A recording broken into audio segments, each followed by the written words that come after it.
નમસ્કાર, જય શ્રી કૃષ્ણ, રાધે રાધે. મિત્રો, આજના વિડીયોની અંદર આપણે આ જે કુબેરાક્સ વનસ્પતિ છે, જેને આપણે કાચકા તરીકે પણ ઓળખીએ છીએ, ઘણા એવા પ્રકારના નામ પણ છે, પણ આપણે એનો મોટે ભાગે એનો ઉપયોગ આપણે કરતા નથી.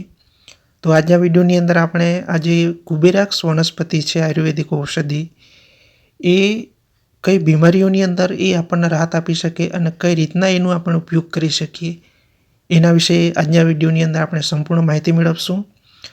અને ખાસ કરીને મિત્રો, તમને આયુર્વેદ સાથે જોડાવાની ઈચ્છા હોય તો જરૂરથી જોડાઈ જજો. તો સૌથી પહેલાં તો આ જે કુબેરાક્સ વનસ્પતિ છે એ તુરી પણ છે, ગરમ પણ છે અને કડવી પણ છે. એનું ખાસ આપણે ધ્યાન રાખવું જરૂર છે કે ગરમ હોય અને તુરી પણ હોય અને સ્વાદ અને કડવી પણ હોય, તો એને અનુસંધાને જો આપણા શરીરની અંદર આ ત્રણેય બેલેન્સની અંદર કોઈ ગડબડી હોય ને એવા સંજોગોની અંદર આપણે આ કુબેરાક્સ વનસ્પતિ જે કાચકા વનસ્પતિ છે એનો જો આપણે ઉપયોગ કરીએ તો આપણને એની અંદર જલ્દી રાહત મળી ના શકે. પણ હવે સૌથી પહેલાં તો એ આપણે સમજી લીધું, તો એ કઈ બીમારીઓની અંદર એ આપણને રાહત આપી શકે. તો સૌથી પહેલાં તો કફની તકલીફ થતી હોય, બીજા નંબરે તમને પિત્તને કારણે હરસમસાની તકલીફ થતી હોય, સોજો આવી જતો હોય, ચામડી પર કોઢ આવતા હોય, કૃમિની સમસ્યા હોય, અથવા તો રક્તસ્રાવની સમસ્યા હોય, મસાની સમસ્યા હોય, રક્તદોષનો તકલીફ થતી હોય, તો એની અંદર પણ આ કુબેરાક્સ વનસ્પતિ છે એ ખૂબ સારું રિઝલ્ટ આપણને આપી શકે. પણ હવે એનો આપણે ઉપયોગ કઈ રીતના કરી શકીએ? એના પાનનો ઉપયોગ કરી શકાય, એના બીજનો ઉપયોગ કરી શકાય, એનો આપણે ચોક્કસ ખ્યાલ હોતો નથી. તો એવા સંજોગોની અંદર આપણે આયુર્વેદિક ઔષધિનો ઉપયોગ કરતાં પહેલાં આપણે સંપૂર્ણપણે એનો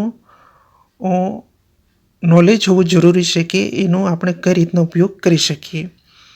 તો સૌથી પહેલાં તો પેટની અંદર તમને કોઈ પણ પ્રકારની તકલીફ થતી હોય, પેટના રોગોની અંદર, બરાબર છે, એની અંદર તો આપણે સૌથી પહેલાં તો સમજી લીધું કે કૃમિની સમસ્યા થતી હોય, હરસમસાની સમસ્યા થતી હોય, પિત્તની સમસ્યા થતી હોય, તો એવા સંજોગોની અંદર તમારે ચૂર્ણ લેવાનું અને એ ચૂર્ણ કુંવારપાઠાના ગરની અંદર એ ચૂર્ણ મિક્સ કરી અને રોજ રાત્રે તમારી ઈચ્છા અનુસાર તમે 1 ચમચી, અડધી ચમચી પણ તમે લઈ શકો. તો પેટની અંદર જે કંઈ તકલીફ થઈ રહી છે એની અંદર તમને ખૂબ સારું રિઝલ્ટ આ કુબેરાક્સ વનસ્પતિ છે એ આપી શકે. પણ આપણે મોટાભાગે એનો ઉપયોગ કરતા નથી. એને આપણે કચરો સમજી અને એને આપણે ફેંકી પણ દઈએ છીએ અને સળગાવી પણ દેતા હોઈએ છીએ. પણ આ જે કુબેરાક્સ વનસ્પતિ છે એના પાનનો જે રસ હોય ને એનો પણ આપણે ઉપયોગ કરી શકાય. તો ચાલો એ તો હવે છોડીએ, પણ આ જે કુબેરાક્સ વનસ્પતિ છે એના બીજ જે છે એનો આપણે ઉપયોગ કઈ રીતના કરી શકીએ?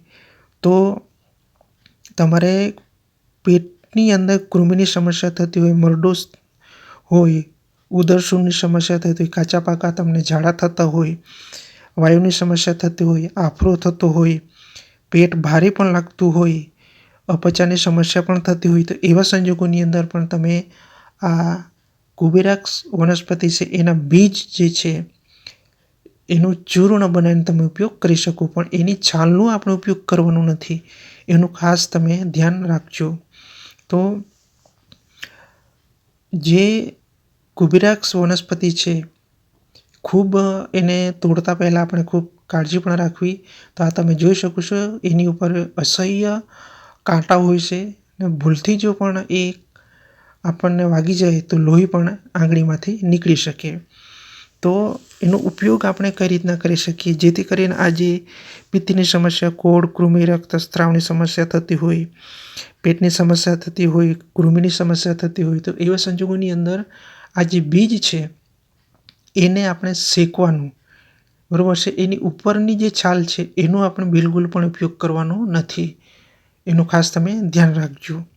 તો આ કુબેરાક્સ વનસ્પતિ ખૂબ આપણા માનવ શરીર માટે એક લાભકારી પણ છે, ગુણકારી પણ છે, કોઈ આડઅસર પણ થશે નહીં. પણ સૌથી પહેલાં તો આપણે સમજી લીધું કે એ ગરમ છે એટલે આપણા શરીરની અંદર ગરમીનો અનુભવ તમને થતો હોય, પેટની અંદર શરીરની આંતરિક ગરમીનો જો અનુભવ થતો હોય, તો એવા સંજોગોની અંદર તમારે આ જે ગુબેરાક્સ વનસ્પતિ છે એના બીજનો તમે બિલકુલ પણ ઉપયોગ ના કરતા. હા, થોડા ઘણા અંશે તમને ગરમીનો જે અનુભવ થાય છે એની અંદર તમને રાહત મળે, તો એવા સંજોગો દરમિયાન તમે આ ગુબેરાક્સ વનસ્પતિ છે એનો તમે ઉપયોગ કરી શકો.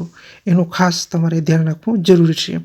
અને એનું ચૂર્ણ જો તમે લેશો તો એ પણ કડવું લાગશે, એટલે એની સાથે તમારે કોઈ મધ કે ખાંડ કે સાકર કોઈ વસ્તુ બીજી ઉમેરવાની નથી, બરાબર છે. એનું ફક્ત ચૂર્ણનો તમે ઉપયોગ કરી શકો. એટલે કે કુંવારપાઠું જે છે એનું ઘર કાઢી નાખો અને એ ચૂર્ણની અંદર તમારી ઈચ્છા અનુસાર તમે એ કુંવારપાઠુંનું ઘર મિક્સ કરી અને તમે સાંજે સૂતી વખતે તમે અડધી ચમચી પણ તમે લઈ શકો. એટલે પેટ સંબંધી કદાચ તમને તકલીફ થઈ રહી હોય મિત્રો, તો એની અંદર તમને ઘણું સારું રિઝલ્ટ તમને ચોક્કસપણે મળી શકશે.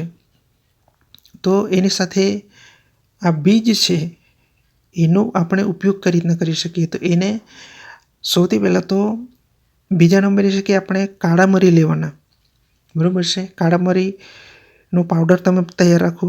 બીજા નંબરે છે અજમાનું ચૂર્ણ તમે તૈયાર રાખો, બરાબર છે. આ બે અજમાન ચૂર્ણ અને કાળા મરીનું ચૂર્ણ તમારે સૌથી પહેલાં તો તૈયાર કરી દેવાનું. અને ત્યારબાદ આ જે ગુબેરાક્સ વનસ્પતિ છે એના કાચકા તમે લઈ આવો અને ત્યારબાદ તમે એને શેકી નાખો, બરાબર છે.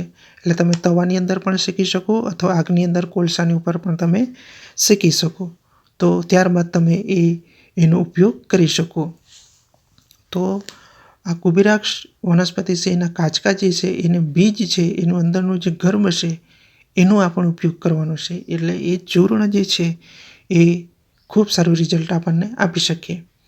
તો આ રીતે તમે એને આગ પર બીજ હોય ને કાચકું એને તમે નાખી દો, ત્યારબાદ એને શેકવા દો. શેકાઈ જાય ત્યારબાદ તમે એને ખૂબ સરળતાથી તૂટી પણ જશે. તો એ બીજ છે એને તોડી નાખવાનું અને ત્યારબાદ અંદરનો જે ગર્ભ છે એને વાટી નાખો, એનું ચૂર્ણ બનાવી દો અને આ રીતે તમે શેકશો એટલે એ ખૂબ સરળતાથી તૂટી પણ જશે. તો અંદરનો જે ગર્ભ છે એ આપણે આંબલીનો જે ઠળિયો હોય ને એના આકારનો તમને જોવા મળી શકશે. ખૂબ સરસ મજાનું હોય છે, સ્મેલ પણ મસ્ત આવે છે મિત્રો. તો એની સાથે આ જે કાચકું જે છે એનો ગર્ભ છે એનું આપણે ચૂર્ણ બનાવી દો અને ત્યારબાદ એની અંદર માની લો કે તમે 1 ચમચી આ કાચકાનું બીજનું જે ચૂર્ણ બનાવ્યું તો એની સાથે તમે અજમાનું ચૂર્ણ 1 ચમચી લઈ લો. ત્યારબાદ કાળા મરી જે છે એનું ચૂર્ણ 1 ચમચી લઈ લો. એટલે ત્રણેય જે ઔષધિ છે એનું 1 ચમચી તમે ચૂર્ણ બનાવીને મિક્સ કરી દો અને ત્યારબાદ તમે એનું જે સેવન કરશો એટલે કૃમિની સમસ્યા, મરડો, ઉદરસૂળ, કાચા પાકા તમને ઝાડા થતા હોય, વાયુ સમસ્યા થતી હોય, આફરો થતો હોય અને જમ્યા બાદ તમને પેટ ભારે લાગતું હોય, તો એની અંદર પણ તમને ખૂબ સારું રિઝલ્ટ આપી શકશે.